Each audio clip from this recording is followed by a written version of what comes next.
ده سال خودم در امریکا بودم که مقصد وطن اومدگی نبودم. اومدم در درست. تاجیکستان مثال با خونگی آدم. سعید رو پیشکش کردن چی فکر بود قبول کنی یا که فکر خودت کدام اسپکت خودت تو زور داری و کدام اسپکت خودت وای زور داره؟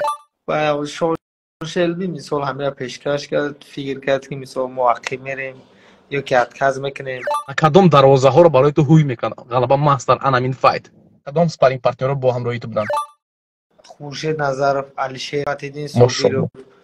صوبیرو و برای دوستای عزیز دعا کنید در حق شیر بچهای توجیک مخصوصا در حق موینجان دعا کنید همه وقت دعا همه وقت مستجاب می شود.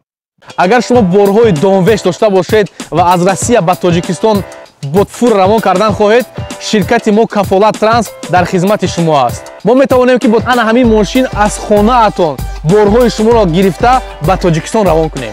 Пересечение границы – дело непростое и небезопасное. Я всегда рекомендую надежных и проверенных людей. Пересекайте границу безопасно, с комфортом и с надежными людьми. Подробная информация в описании. چه موینجان سلامتی ناس کرونا الحمدلله که هم اساس. با کدام زبان کنیم اینتریور؟ اگر که خیلی زبان تاجیکی بهترینه، اگر که با خطایی ادانه خطایی قدکن زودتر اکا. من فکر میکنم که تاجیکی اختیاری زورتره. گاوه بگو موینجان چی تر و در کجا تیاری تو داشتگی بود؟ در تاجیکستان یا که در امریکا یا که در خطای؟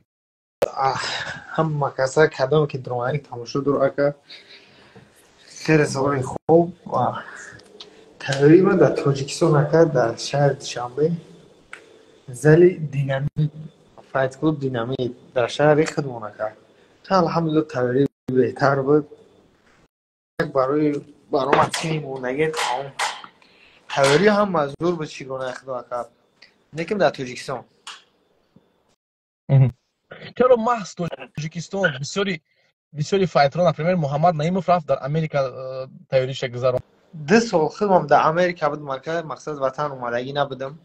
اومدم در تاجیکستان مثال با خونگی آدم یکم بایی که ادمینی شد قد با در فرانس همه شد که باید ماست اوجه مقصد همون مشقی سخته دیگه مثال چی کنم پرپسکار نکردم پول همون که دلشی رفتم که نکیم در تاجیکستان شونه الله بهتر گذاشت. بچه ها اومدن هم مکسه یاردم دادن. ماشاءالله. بچه ها کی بودن در یاردمی تو؟ کی یاردم داده؟ کدام سپارینگ پارتنر رو با همراهی تو بودن؟ خورشید نظرов، علیشیر ابوخوس، اگر عبدالله فتیدین صوبیرو و دیلوار دولت و دو دروی بودن در زال که مقصد دیاش بودن و نکیم اوزی الحمدلله نمون تجمع چیزا برام نکنن. بهترین سپارینگ پارتنر رو موینجان وقتی که با تو سعید رو پیشکش کردن چی فکر بود قبول کنی یا که مثلا گپ این کماند نی وای بود مثلا گپ قبول کردن شو که خود میخواستی همین بویا یا که خود طلب کردی؟ و مثال ما اصلا فکر داشتم که در بای جان جونز نورلو که برام نکنه در همونجا ما فکر داشتم که ممکن همونجا شود بعد این بای ابوظبی در اون قوای نبود خود گفته بودم که همونجا باید شود.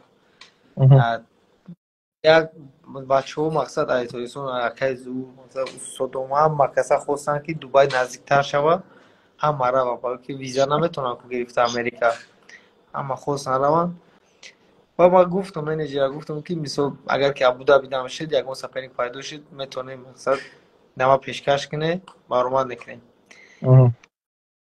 و شلبی مثال همه را پیشکش کرد فکر کرد که مثال موقع میریم یا که اتکاز میکنیم این باید چی مقصد توپ 16 نمره یه بای اخیرش هم بای داشت باید 16 نمره شد مثال خیلی هم مقصد دیدیم باید نرمالی هم قبول کردم و خیلی من خواستم که اما باردار توجیه یا بار بیام باید دیگه در نزدیکی بینم برماده و دستگیری کنم. بهترین موینجان بگیم انا کلوب دینامیت همه میدونن یکی از بهترین کلوب ها است کدام نمیدونن از این حال خطا نکنم 70% چمپیون های تجمع همش ایتگی دستی اکه هاتم میگذارن این اماکی موین است ва барои ҳамин яке аз беҳтарин клубҳо агар рақами якам бигем мешавад топ клубҳои тоҷикистон аст.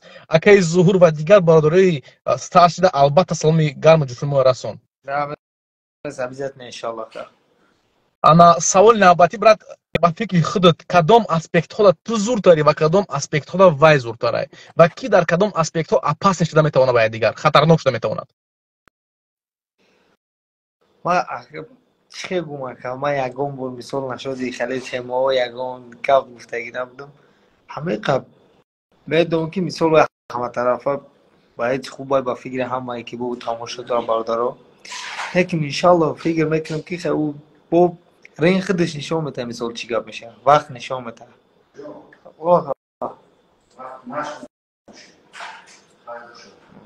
وقتی مخش نمون جان مرسی ду саволи охира метем бисёр ғамот наметем.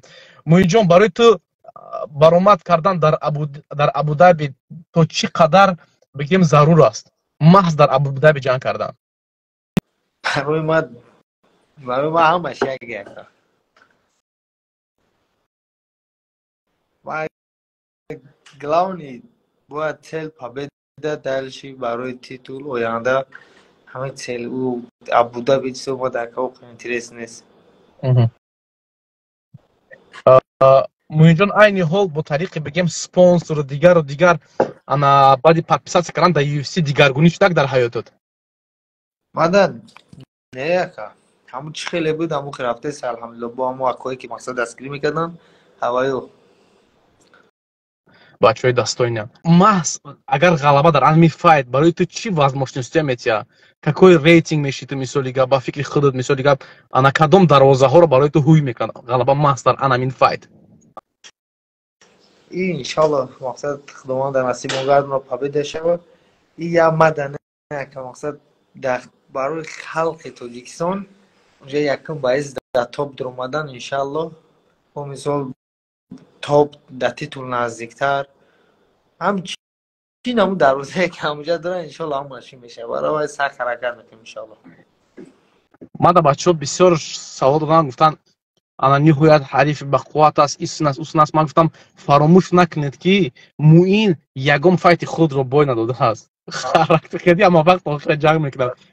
барои ман лично барои ман яке аз беҳтарин файтҳо аст ва хоҳиш мекунам бародаро дӯстои азиз дуо кунед дар ҳаққи шербачаҳои тоҷик махсусан дар ҳаққи муинҷон дуо кунед ҳама вақт дуо ҳама вақт мустаҷоб мешавад. аллоҳ нигоҳбонтон я бурга салом алайкум ва раҳматуллоҳи ҳаматон дака аллоҳ ҳама шумо нигоҳбон боша дахмо дуогӯ боша иншаллоҳ бо пеша бояд баъди бояд иншаллоҳ бо мешинем суҳбат бо эфир мекунем гап нест муинҷон худо нигоҳбон боша айпаи тренировка худо нигоҳбон боша.